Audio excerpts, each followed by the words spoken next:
Olá, pessoal! Estamos começando mais um Tecla SAP Podcast e já vou pedir para que vocês se inscrevam no nosso canal, tanto no YouTube como no Spotify, para ficarem sabendo aí das novidades sempre que sair um novo episódio.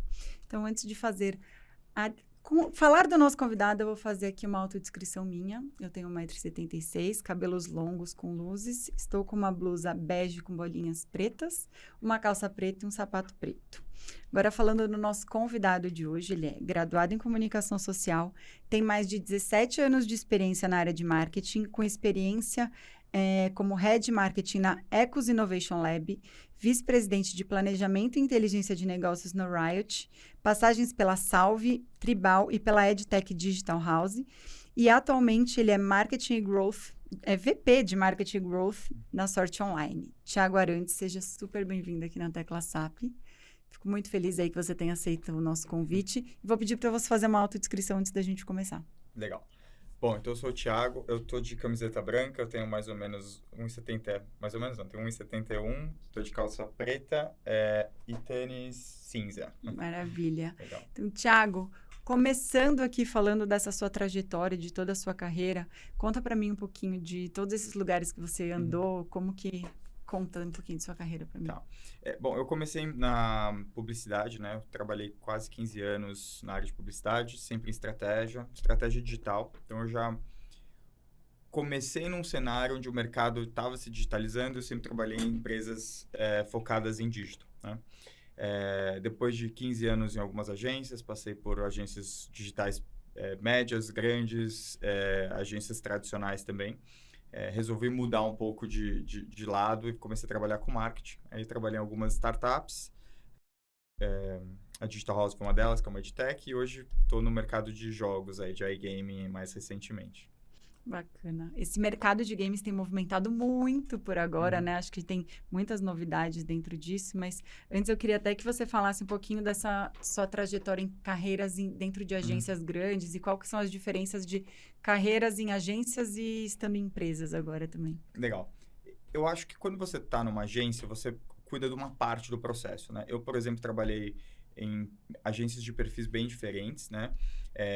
Mas sempre do lado do planejamento. Então, o que eu acho que é mais valioso desse tipo de experiência é você está envolvido com marcas de peso, então você está trabalhando com grandes marcas, tem uma cultura de brand muito forte, um jeito de fazer as coisas muito criterioso, né? Então, você tem a oportunidade de navegar por uma série de marcas e participar do desenvolvimento delas e do desenvolvimento das estratégias dessas marcas, né? Eu acho que você sempre aprende muito dentro de um processo muito rico de construção de marca, de estratégia, né? E de modelo de negócio que essas marcas têm. Então, passando pela Riot, eu comecei como estagiário e terminei como VP lá, fiquei quase 8 anos, então tive uma trajetória bem longa. Trabalhei com marcas muito legais, com a Nokia, na época que ela era uma potência, então foi muito bacana. E depois eu fui para agências digitais, trabalhando num ponto digital dentro de agências que já tinham uma visão tradicional, como a Tribal, que na verdade era uma agência que se fundiu junto com a Loduca, e aí eu cuidava de Natura, então já era uma outra experiência totalmente diferente, com uma marca que tinha um perfil bem tradicional, mas estava perdendo um pouco dessa conexão com o digital e era um outro trabalho de desenvolvimento. Então eu acho que quando você está do lado de agências, você tem essa oportunidade de ver coisas diferentes, né? A parte boa é essa. A parte que estava me faltando, e por isso eu resolvi migrar para uma área de marketing, é que eu gostaria de ver o negócio como um todo e não só uma parte do processo, né? E aí, quando a gente faz essa mudança, você acaba se envolvendo no negócio como um todo, entendendo o que acontece do outro lado da mesa. E é um pouco da experiência que eu tô agora, a experiência que eu tenho me identificado mais recentemente, né? Como que você pode colaborar com um negócio, entendendo em mais profundidade o modelo de negócio e entendendo como que o marketing pode gerar impacto e movimentar esse negócio de uma maneira mais imersiva, né? Eu ia te perguntar exatamente isso. Como é estar do outro lado da cadeira, onde você já esteve aí cuidando de campanhas com Renault, Gol, Natura, Johnny Walker, várias outras empresas grandes aí dentro disso, mas é um recorte, né? Não é uma coisa que você está no dia a dia operacional. E aí você vê hoje desafios maiores estando dentro de empresa? Eu acho que com certeza os desafios são maiores hoje, até porque você não... Eu estou envolvido em todo o negócio, né? Uhum. Então, existe como que eu diria assim, uma responsabilidade muito maior na maneira... Eu sei muito mais coisa da empresa, Uhum. então eu consigo colaborar de uma forma muito mais complexa, isso também gera uma responsabilidade muito maior, né? Então, hoje em dia, assim, entendendo o modelo de negócio em profundidade, dá para reunir todo mundo que é importante, que é um decision maker daquela empresa, numa sala e conseguir mudar uma série de coisas que são estruturais da empresa. Esse tipo de abertura você não tem em agência, você cuida da comunicação, as coisas já vêm muito mais prontas e você trabalha numa etapa muito mais, não limitada, mas assim, mais determinada, né, do processo, né?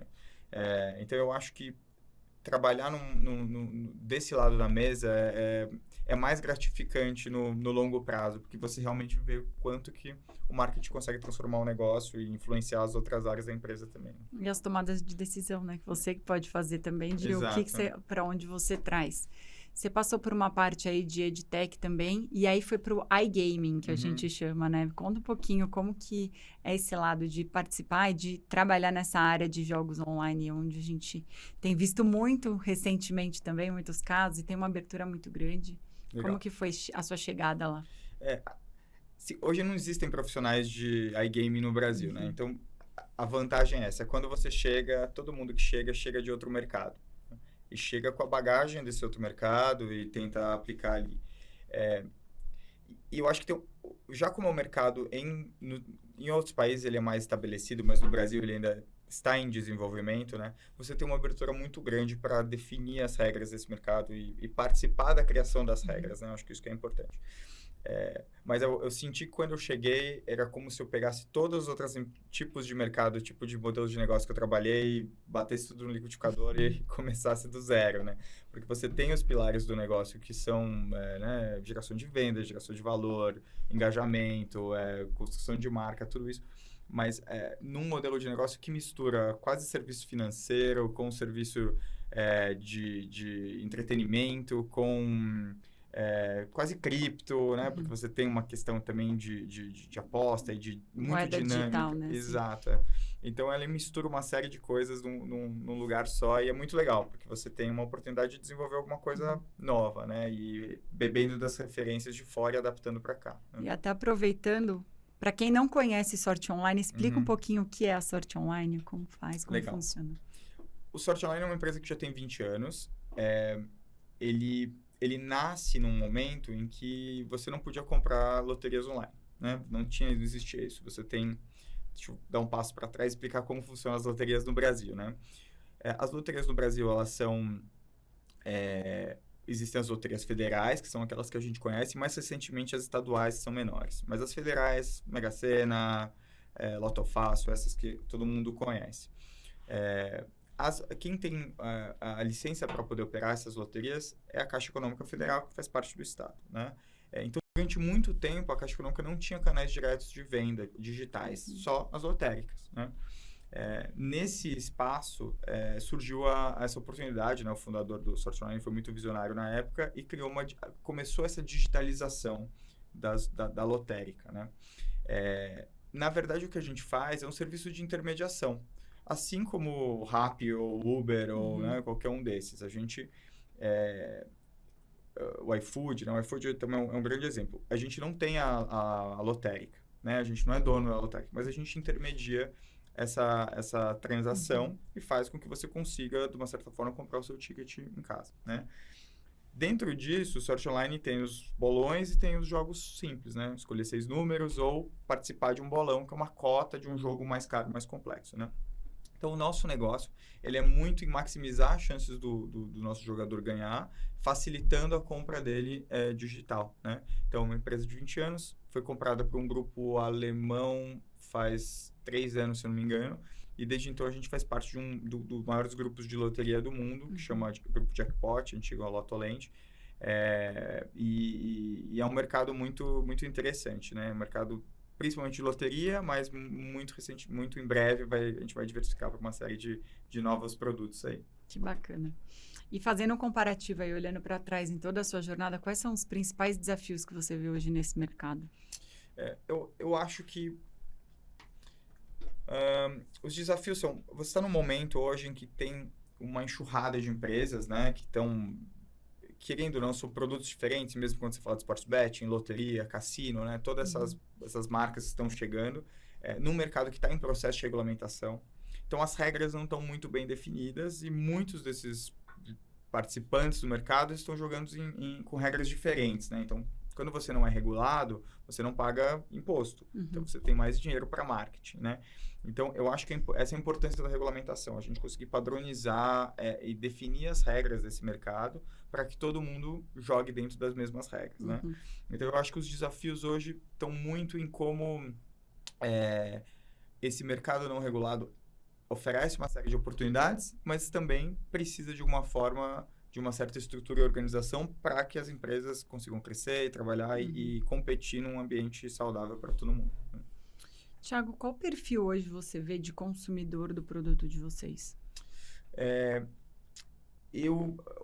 Hoje é um cara, né, uma pessoa de próximo de 30 anos, que tem um perfil digital, ele tem um perfil até um pouco mais estrategista em relação ao jogo, mas também tem aquela coisa da fezinha, né? De mudar a vida, de ter um sonho, de um cara sonhador que gosta de reunir os amigos para jogar na loteria, que vê a loteria como uma atividade social, de classe média, assim. Então, é um público muito interessante, que é um público cheio de sonhos, cheio de vontade de fazer as coisas diferentes, Loteria é muito isso, né? Você compra e você fica pensando no que você vai fazer. Então, eu acho que esse perfil psicográfico é muito claro dentro do nosso apostador. Trabalha um pouco de sonho, né? De expectativa, do que a gente vai fazer, uma coisa até quase lúdica, né? Em alguns momentos, do que a gente vai fazer ganhando aquele prêmio, enfim. A gente tem visto muito o quanto esse marketing tem sido questionado também, né, nessa parte de jogos de aposta, o quanto que as empresas estão investindo em marketing nesse mercado versus o quanto as pessoas de fato ganham. Então, o que vocês hoje entendem por esse momento?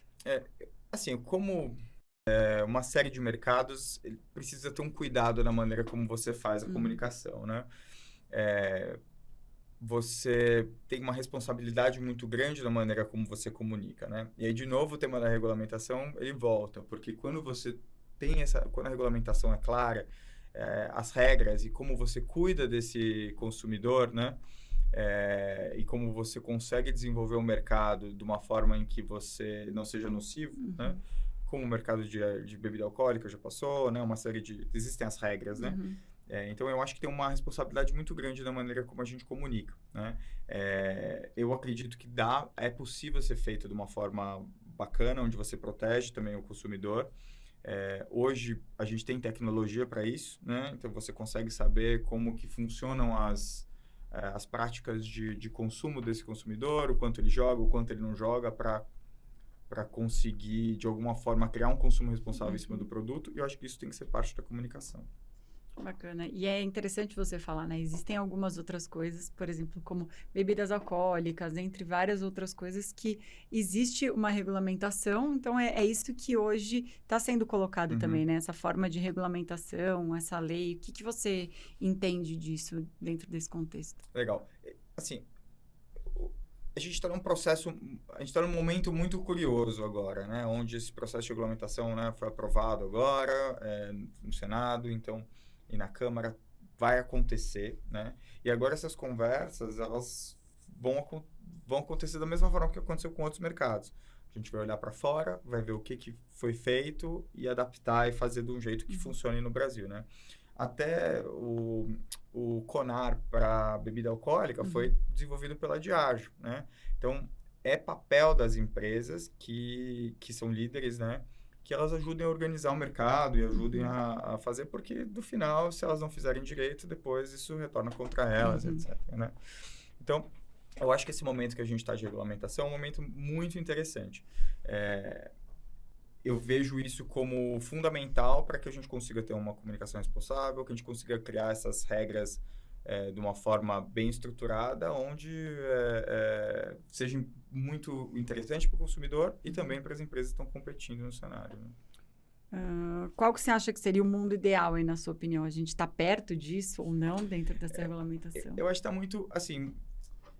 Eu gostei da maneira como ela foi finalizada agora. Finalizada não, como foi decidido, né? As aprovações, eu acho que faz sentido. E eu acho que... Eu sou super pró-regulamentação de jogo. Eu acho que essas coisas, elas sempre acontecem, não adianta. Você precisa, de uma forma regular, para que você tenha controle do Estado, né? Sim. Se você não cria essa regulamentação, o que acontece o jogo vai continuar acontecendo. Se você vê o que aconteceu no último ano... Bom, na época do Temer, ele já havia dito que se não fosse feita a regulamentação, ia se autorregulamentar a partir de tal período. Durante o governo Bolsonaro, ele não assinou, e aí depois veio a regulamentação. Teve uma brecha muito grande, onde você viu esse movimento todo de empresas investindo, né, milhões, todos os times de futebol, tudo isso, que não tinham sede no Brasil e acabavam não recolhendo imposto aqui. Então, elas não empregavam ninguém aqui e investiam milhões de dinheiro em publicidade, né? Parte mais institucional, né? Assim, Parte mais institucional, mas sem sede no Brasil. Sim. Então, eu pagava imposto e tal, foi um momento maravilhoso, imagino, para eles. E agora a gente vai reorganizar esse processo todo com, né, elas vão ter que ter sede no Brasil, elas vão ter que empregar as pessoas aqui, elas vão ter que usar a comunicação da maneira adequada dentro das regras do governo. Ficou mais justo para o mercado que já estava aqui, né, no Brasil, no caso como vocês. Exatamente. E eu acho que tende a melhorar agora. E no final vai ser um jogo mais justo aí para todo mundo e mais numa dinâmica onde o consumidor também consiga ser protegido, né? Então, até casos como o caso da Blaze, outros casos que aconteceram recentemente, são sintomas de um mercado não regulado, né? Que isso, a importância da regulamentação vem aí, né? Tiago, você tem dados hoje de qual é o país que mais consome iGaming aí no mundo? Os países que são... se eu não me engano, o Brasil já é o país com maior tráfego de apostas esportivas. De apostas esportivas... É que no Brasil é assim, né? Tudo tem 200 milhões de pessoas e a gente acaba sempre virando top 1 uma hora ou outra, né? Quando o assunto é internet, né? A internet aqui é muito difundida e esse tipo de coisa que, futebol é muito popular, então acaba... tendo uma atração nacional muito forte, né? Mas um país que é referência é a Inglaterra. A Inglaterra, ela é muito avançada em termos de discussão sobre jogos, sobre tecnologia de jogos, sobre como é uma grande fonte também de impostos, né, para o governo e como eles tratam isso. Então, eu acho que o benchmark mesmo do mercado é a Inglaterra. Sabe uma coisa curiosa que você falou em relação ao brasileiro ser heavy user aí, né, nesse consumo de internet? A gente tem visto em dados e até as pessoas que a gente acaba trazendo aqui para o podcast, o quanto o Brasil ele vira referência em área de comunicação, área de marketing, área de inovação, e a gente mesmo que está aqui dentro, inserido nesse contexto, não tem, às vezes, a noção dessa proporção, né? Do como a gente consome, o como a gente é inovador. Então, a gente está entre os top 5 que usam rede social, que consome podcast, e agora no iGaming também, pelo que você está falando também, a gente também está entre os principais aí. A gente perde só para a Inglaterra ou não? Entre esses, a gente tem ainda alguns outros. Quando você fala de jogo, aí você tem uma série de verticais, né? Você tem aposta esportiva, você tem cassino, você tem bingo, você tem loteria. Então, são comportamentos diferentes. Eu não vou lembrar de cabeça agora, mas assim, eu tenho certeza que a Inglaterra é uma grande referência na maioria desses jogos. Em apostas esportivas, a gente tem, se eu não me engano, o maior tráfego já, né? Mas é isso, eu acho que o Brasil tem tudo para ser ser desenvolvido um mercado incrível com uma cara brasileira, né? Não só uma cara global, né? Mas uma cara brasileira, um jeito brasileiro de fazer isso. E eu acho que a gente está caminhando para esse lugar. E eu percebo que assim, o mercado de loteria ele não é tão tecnológico quanto esse mercado da aposta online, né? Você vê que a gente tem um mercado aí bem grande ainda para ser expandido e dentro dessa proporção, nesses contextos de modo geral, né? Por que você acha que acontece isso? Eu acho que pelo motivo que eu citei antes, hoje quem detém a loteria no Brasil é a Caixa Econômica, que é estatal. E, assim, funciona com uma outra visão, né? Um outro ritmo, né? Então, até para você abrir, por exemplo, a intermediação lotérica, que é o que a gente faz, não é 100% regulamentado, né? Está em processo de regulamentação também. Então, esse espaço para empresas, da mesma forma como o Uber no Brasil, quando chegou e outros mercados também, teve uma resistência, teve uma mudança. Quando você cria um ambiente onde esse tipo de empresa consegue desenvolver a tecnologia e melhorar o mercado como um todo, você começa a ver um florescimento de iniciativas, né, tecnológicas, como iFood, Uber, etc. Então, eu acho que o fato de ser estatal e o fato de ter uma visão um pouco centralizadora por ser estatal, acaba fazendo como se a gente não tivesse um mercado tão desenvolvido tecnologicamente. Recentemente eu tive em Nova York, em New Jersey, para entender como eles operam lá as loterias. Então, as loterias, elas têm empresas. Então, a Loto.com, que é uma empresa irmã nossa, do mesmo grupo, ela oferece o serviço de venda digital de tickets de loteria para a loteria de Nova Jersey, né? Que, se não me engano, é a segunda maior fonte de receita do estado. Uau! E é uma empresa terceirizada que faz isso. Porque eles falam, cara, a gente não tem esse know-how digital, a gente não vai desenvolver isso aqui. Então, tem empresas que fazem isso e acabam evoluindo esse mercado. E é um pouco do que a gente tenta fazer aqui também, né? Fazer isso, só que aqui está em processo de regulamentação, não é tão aberto como é lá, né? Onde tem uma licitação, uma empresa aplica e consegue ajudar a desenvolver o mercado de loteria digitalmente. Você acha que o Brasil está longe de conseguir desenvolver esse mercado digital nessa forma igual que você viu ali em New Jersey? Eu acho que tem conversas muito positivas nesse sentido, né? Existem alguns projetos de lei que já estão em andamento, né? Existe um do deputado Bacelar até, onde a gente começa a tatear e começa a desenvolver um mercado onde a intermediação lotérica tem espaço para crescer. E aí, o desenvolvimento digital, como você falou, acaba acontecendo, né?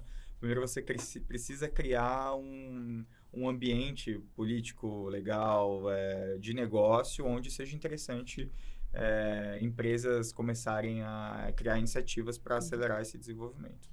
Muito legal. E falando até de campanhas publicitárias dentro do Sorte Online, já tiveram algumas pessoas que vocês trouxeram? Conta um pouco dessas campanhas, como vocês fizeram, qual é a estratégia que vocês utilizaram. Pode falar um pouquinho disso? Posso. Na verdade, pela dinâmica, a maioria dessas empresas, falando até sobre o Sorte Online, né? A gente sempre investiu muito pouco em awareness, um pouco em marca, né? Então, houve alguns experimentos houve um com o Marcelo Serrado, que eu não estava presente, e houve uma que a gente fez também com o Ciro Bottini não faz muito tempo, acho que faz 1 ano e meio, 2. Foram alguns primeiros experimentos de comunicação, de awareness mesmo, né?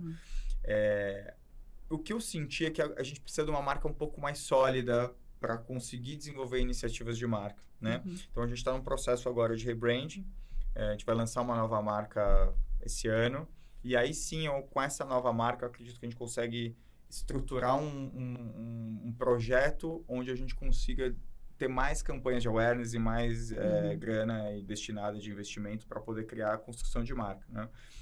Então, hoje, as campanhas que a gente desenvolve são campanhas muito focadas em performance, é um olhar de performance de growth, então, muito foco em aquisição, retenção de cliente. Então, são iniciativas mais, vamos dizer assim, mais estratégicas do que aquelas estratégicas que eu digo assim, mais estratégicas focadas nesses indicadores do que iniciativas como eu desenvolvia em agências de publicidade que tinha aquela coisa do filme de 30 segundos, né? Então, é um marketing mais meio profundo de funil, né?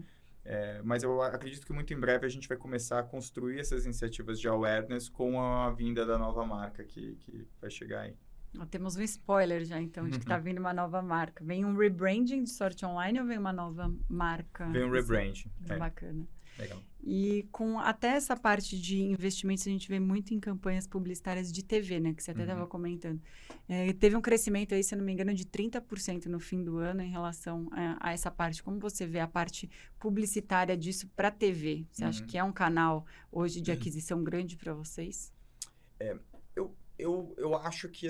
Eu acho importante, mas eu vejo a TV ou até esses meios de massa como ambientes importantes para a gente construir marca, Uhum. né? Eu acho que quando o crescimento, por exemplo, nessa batalha das bets que a gente está vendo, existe uma batalha sobre percepção também, né? Porque no final você vê 500 bets, todas são muito parecidas, muitos dos produtos têm pouca diferenciação, então essa guerra acaba ficando muito numa guerra sobre atenção, né? Então, os times de futebol, a TV, como você consegue capturar a atenção dessas pessoas para que elas lembrem de você e você consiga, e façam o jogo lá, né? Então, eu vejo bastante potencial nisso, né? Mas, ao meu ver, essa parte do meio para baixo do funil talvez seja a parte mais decisiva para você realmente adquirir os clientes com a melhor qualidade e conseguir reter eles, né?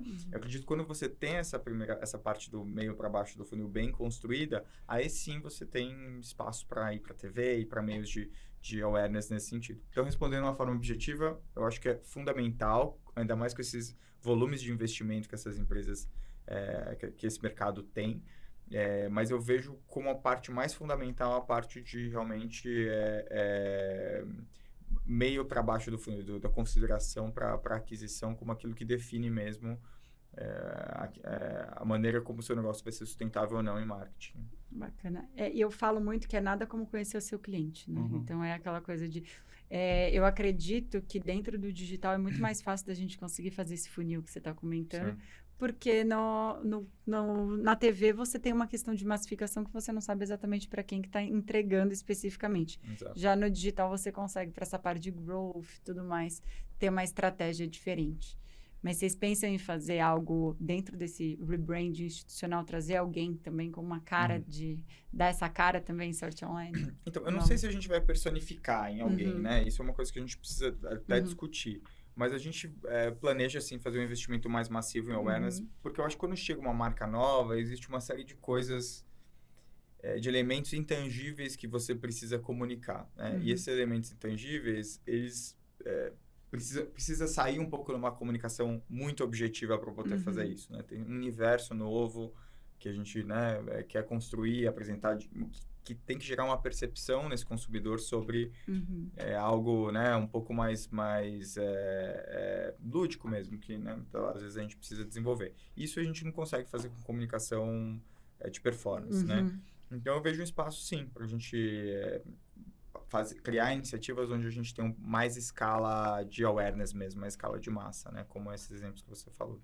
Eu vejo que, querendo ou não, ainda é um mercado muito a ser explorado, né? Tem ainda poucas iniciativas que foram feitas, apesar de muito em volume financeiro, mas poucas em pouco tempo. Então, tem muito para crescer ainda, para se ampliar dentro desse contexto de criação, né? De oportunidades dentro disso. O que você vê hoje como possibilidades, enfim, dentro disso? Sim.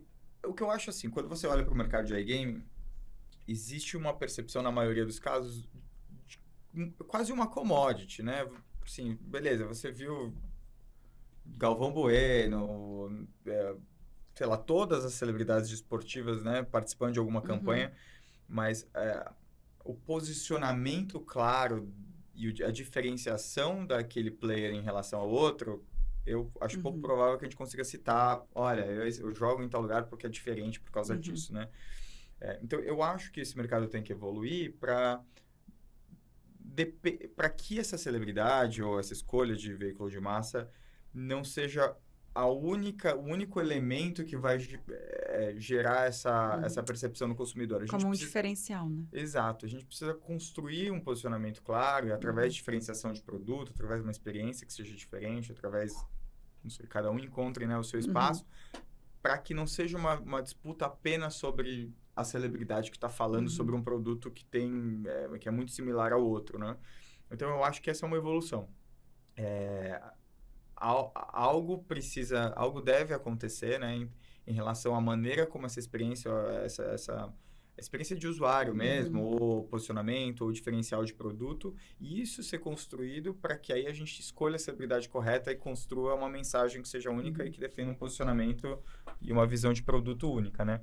Então, eu acho que essa deve ser uma evolução do mercado no futuro, né? A gente ser menos atrelado só à publicidade, a quem está falando, mas a uma mensagem e um posicionamento único também, né? É interessante você falar essa questão de celebridade, porque a gente vê muito nesse mundo de influencers que existe essa parte tanto do próprio influencer emprestar sua imagem e credibilidade para a venda de um produto, só que vice-versa, né? Se ele está fazendo campanha de um produto ou de um serviço e ele tem algum escândalo, alguma coisa que acontece, isso também reflete na marca, né? Então, hoje eu quero fazer, na verdade, duas perguntas. Uma é como você vê esse impacto dos influencers, se eles são corresponsáveis a esses serviços que eles ofertam dentro das redes deles ou não, e depois eu te faço outra pergunta. Legal. Eu vou voltar naquele mesmo tema que é a questão da regulamentação. Porque dentro do mercado não regulado, quando um influencer resolve fazer uma publicidade sobre alguma empresa, ele está tomando um risco, né? De uma certa forma, né? Então, por isso, eu acho que a culpa aí não é nem do influencer, a culpa é precisa ser regulamentado, né? Para que quando esse influencer opte por fazer parte de uma campanha, ele sabe que todo o resto, toda a parte básica sobre, né, responsabilidade legal, o que essa empresa faz, se ela faz direito ou não faz, se ela tem algum vamos dizer assim, algum telhado de vidro muito grande, já seja resolvido pela própria regulamentação, né? A escolha desse influencer, ele não pode ser baseada, né, só na proposta que veio o cliente, né, em anunciar com ele, mas num lastro que a lei está dando que esse cara é um player legal, ele não faz nada de errado. Então, eu não transfiro a culpa para o influencer. Eu acho que, ao meu ver, assim, essa minha leitura, ele não tem culpa. Mas reforça a importância da regulamentação, para que, né, todas as empresas que estejam participando consigam garantir ali uma segurança legal para que os influencers também, né, consigam comunicar sobre ela. E existe a preocupação inversa também de vocês olharem pessoas que façam sentido conectar com as campanhas de uma forma com que vocês olhem o histórico deles aí dentro disso ou não? Se eu entendi a pergunta, eu acho que quando a gente olha o influencer, a gente acaba olhando também o passado dele, né? Se ele oferece algum risco, se ele é um, né? Assim, ser cancelado, às vezes pode até ser cancelado e descancelado. Eu acho que hoje em dia a gente já tem espaço para isso, dependendo do cancelamento, claro. Então, eu acho importante sempre, até às vezes tem empresas que ajudam a gente a fazer esse filtro, né? E organizar e trazer esses influencers numa lista um pouco mais seleta, apontando riscos e tal. Então, eu acho que serve dos dois lados, né? Eu acho que a reputação que as empresas têm, que é né, essa moeda que está dos dois lados da conversa, tem que ser levada em consideração na hora de escolher tanto ou a empresa, né, para anunciar, ou o influencer para participar da campanha. Até minha pergunta veio, Thiago, relacionado de se tem muita gente que acaba olhando o número de seguidores que aquele influenciador tem, então acaba não olhando por trás esse outro contexto, mas que como empresa é super importante realmente que vocês já tomam esse cuidado de entender se cenários faz sentido ou não, ele conectando com o produto, serviço, enfim, isso é super importante dentro disso. Em relação à inteligência artificial hoje, vocês já têm usado provavelmente muita coisa aí, né?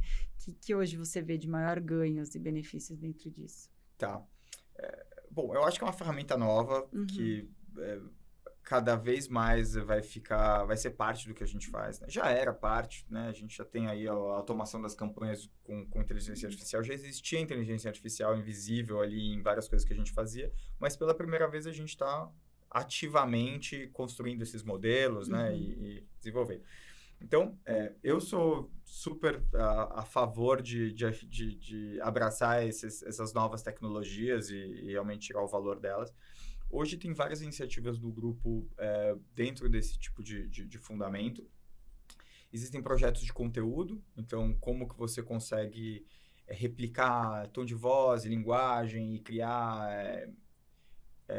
um volume maior de conteúdo, por exemplo, para indexação de SEO, dentro de vários temas que tem a ver com o negócio, dentro de um tom de voz que faz sentido para a marca, e conseguir isso realmente numa escala muito grande e com uma qualidade muito grande e capturar tráfego orgânico para isso. Então, essas são as iniciativas que já estão sendo desenvolvidas. Existem outros modelos até mais complexos de atendimento ao consumidor, onde você consegue boa parte das perguntas podem ser respondidas por inteligência artificial e tem uma pequena parte que aí uma pessoa realmente interviria. Então, esses são projetos que já existem no grupo, que eu acompanhei até nas visitas que eu fiz e que ainda não estão no Brasil, mas tem um potencial muito grande de vir para outros mercados também, né? A gente vê muito que a inteligência artificial, ela veio para otimizar, né, nossas relações, as formas como a gente trabalha. Você entende que existe em algum momento uma substituição de pessoas pela inteligência artificial?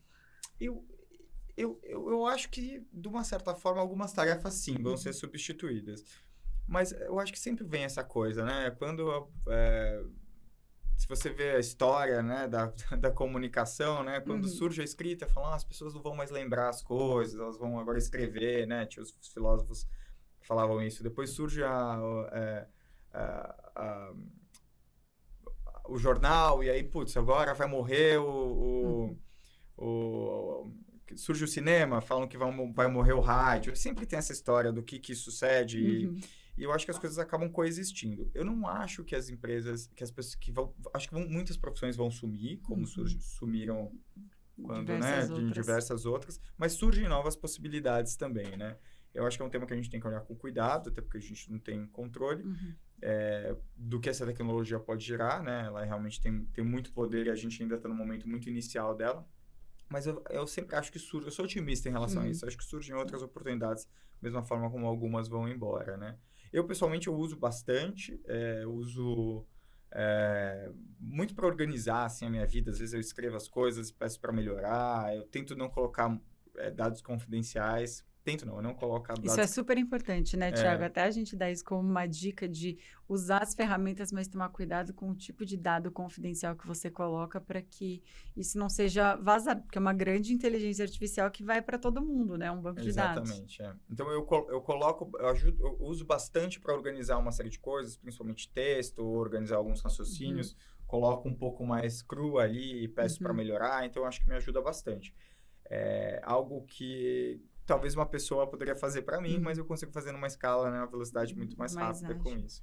E em qualquer horário, né, também tem isso. Exato. Quais ferramentas que você usa hoje? Então, eu usava o OpenAI bastante, agora eu estou usando mais o Bard do Google. Eu tenho gostado, mas assim, não sei não tenho um juízo ainda do que é melhor ou não é, assim, pro que eu uso o Bard tem funcionado.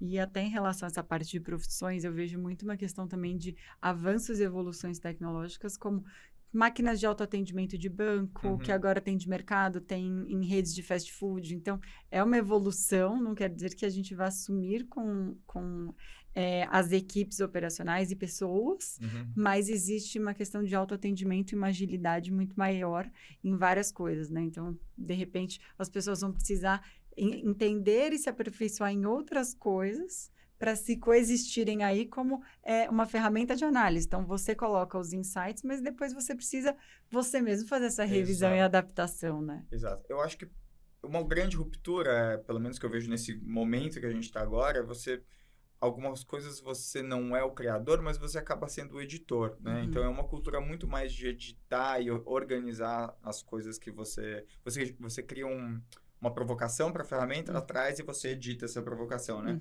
Então, eu acho que muda um pouco o papel do processo de criação de conteúdo como a gente tinha antes, mas também abre outras possibilidades, né? De como a gente pode usar isso de uma forma legal. Né?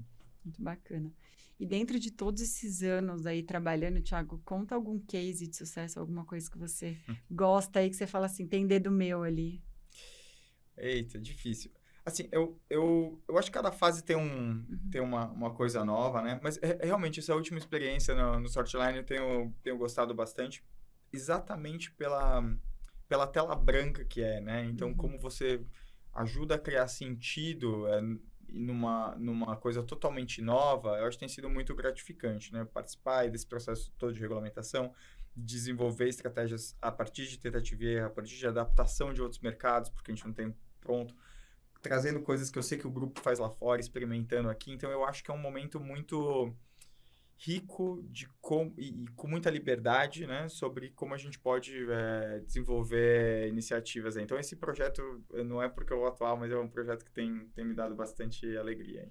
E é engraçado porque, querendo ou não, é muito desafiador também, né? Porque Uhum, não existe regulamentação, não existe uma forma, é tudo muito novo. Então, quando você fala até desse quadro branco uhum. que você tem, a gente fala no marketing está muito saturado em muitas coisas, é óbvio em muitas coisas, mas nesse mercado você está entrando aí nadando de braçada, querendo ou não, porque é tudo muito novo. Então, tudo que você vai trazendo tem formas e oportunidades de trabalhar, né? Exato. E o Brasil também, né? Então, é novo no Brasil. Então, além, assim, nada é igual aqui como é em outros lugares do mundo. O Uhum. Brasil é um sistema muito particular, né? Por mais que você tente adaptar, você vai fazer de um jeito diferente. Então, quando você vai experimentando e você vai tentando identificar esse jeito que funciona aqui do mercado que veio sem manual, né? Então, eu acho que é muito legal esse processo de aprendizado. Eu acho que é bem gratificante. É muito bacana. Ver exatamente isso, né? De como você vai criando e você ser parte da regulamentação também. Não é só de Exato. uma empresa, mas estar presente dentro desse setor. Hoje, você entende que os concorrentes de vocês também estão indo para essa linha de trabalho de conseguir se regulamentar? Vocês têm Uhum. essa parte também de estrutura? Então, aí a coisa do concorrente é uma conversa complexa também, porque você tem concorrentes diretos, tem Uhum, concorrentes indiretos, né? sim. Na concorrência direta, os outros players são bem menores, né? Mas existe a concorrência indireta, porque no final o Uhum, usuário tem uma carteira com tanto dinheiro e ele tem esse dinheiro para entretenimento e de jogos, né? Então, eu acho que a discussão dos concorrentes regulamentando, eles vão se regulamentar de uma forma ou de outra. A regulamentação da intermediação lotérica já é uma questão que eu acho que a gente está encabeçando e está puxando e até agregando os outros uhum. concorrentes, mesmo que menores, porque eu acho que é bom para todo mundo, né? Se regulamentar, o mercado todo cresce para a gente, para eles e tal. Então, aí não é o sorte online falando com o governo, é um grupo Sim. de players ali, né? Eu acho que o processo de regulamentação, ele tá bem encaminhado, vai acontecer uma hora ou outra, e eu acho que vai ser muito bom para todo mundo. Eu sinto que essa conversa tá bem madura no mercado já. Que bacana. E aí, com as novas intenções aí de governo de regulamentação, tá tudo super avançado, sem dúvida isso vai É. trazer um ambiente muito bom e agregador para todo mundo aí. E me fala uma coisa, Thiago, se você visse para pessoas assim que estão escutando a gente, sejam empreendedores, sejam pessoas da área de marketing, você tem alguma dica, alguma sugestão, algo que você acha que seria legal para eles implementarem na vida deles no marketing? É, eu acho que isso é uma boa pergunta. Eu sinto que assim, a gente tem que ser otimista em relação a tudo de novo que aparece, né? Eu acho que esse otimismo eu acho que é Uhum, importante, né? Então, eu acho que tem que ser bem curioso em relação a essas novas coisas que vêm, como inteligência artificial, como, vamos ver, várias outras, mas também tem que ter um pouco vamos dizer assim, um pouco de cautela, uhum, porque sempre vem uma nova coisa que vai mudar tudo, e nem necessariamente essas coisas mudam completamente. uhum. Então, eu acho que é manter esse equilíbrio, esse ser curioso e, ao mesmo tempo, também não se emocionar demais em cada uma dessas coisas que aparecem, né? Porque é mais uma coisa que vem e muda e, no final, a gente tem que se adaptar, né? Bacana. Tiago, tem uma hora que a gente chega aqui e pergunta assim: se você Uhum, pudesse deixar a sua mensagem para o uhum. mundo, que mensagem que você deixaria? Pode ser de vida, pode ser falando da área de comunicação, de marketing, enfim, o que você quiser. Tá, eu acho que é uma coisa que eu tô tentando fazer mais agora. Eu não vou Uhum, falar aqui como o cara que faz isso, mas assim, como uhum, algo que eu tô repetindo como um mantra meu, é de estar mais presente nas coisas que você faz. Eu acho que hoje a gente tem uma questão do digital mesmo, de, putz, a nossa atenção está sendo puxada de um lado para o outro. Às vezes a gente está sempre pensando daqui a pouco o que eu vou fazer, ou essa impaciência, né? E eu acho que a gente tem que fazer as coisas com bastante presença. Então, o que eu daria de mensagem é tente estar presente em cada uma das coisas que você faz e colocar o máximo de você, que eu acho que aí não tem muito como dar errado e eu acho que é mais gratificante e também é mais justo ali também com quem está te ouvindo, com quem está participando desse processo com você. Não, e é incrível você falar isso, né? Existe muito uma questão de ausência de presença hoje em dia. Exato. A gente tá num lugar, mas tá todo mundo no celular. Então, você tá fazendo duas coisas ao mesmo tempo, você não curte absolutamente nada. Você tem toda uma questão de contexto, de comportamento, né? Com isso. Excelente, adorei sua frase. Vou querer aplicar ela também aqui para as nossas coisas. E como que as pessoas te encontram aí nas redes sociais? Me conta um pouquinho aí. Bom, eu acho que, assim, acho que o LinkedIn é um bom canal, né? Então, Thiago Arantes do LinkedIn vai aparecer lá fácil. Acho que é o melhor lugar para me encontrar é lá. Eu não sou muito do Instagram, assim, eu publico pouco. Bacana. Mais low profile no pessoal e real para a parte corporativa. Muito legal. Adorei, Thiago. Super obrigada por você ter aceito o convite, ter vindo aqui falar tanto desse mercado aí que está se regulamentando. Agradeço demais aí sua participação com a gente. Obrigado pelo convite. Valeu, boa sorte. Obrigada para nós. E esse foi mais um Tecla Sabe Podcast. Toda semana a gente tem um novo episódio. Fique ligado. Obrigada.